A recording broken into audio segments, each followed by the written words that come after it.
Jalan buka puasa pada sore hari ini, kami perlu sampaikan bahwa baru saja kami mulai di 2 tahun terakhir ini. Perlu kami sampaikan bahwa kegiatan KONI di Kota Makassar ini adalah kegiatan terbuka secara umum.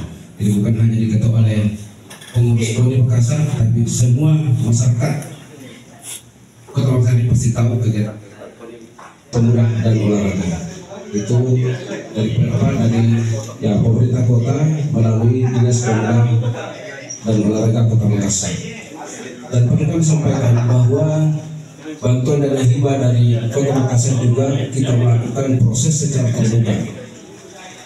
Terbuka dalam hal artian bahwa semua kegiatan-kegiatan yang dilakukan oleh KONI Kota Makassar melalui cabang olahraga, kita ini KONI Kota Makassar menerima dana hibah sebagai telerban saja, Pak. Sebagai telerban.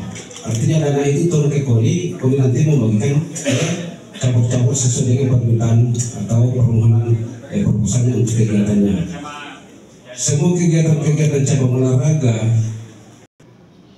kita melakukan verifikasi proposal itu melalui tim pembahas proposal. Jadi tidak hanya sekedar ada cabang olahraga memasukkan proposalnya langsung dibantu seperti itu, tapi kami melalui pembahasan oleh tim pembahas proposal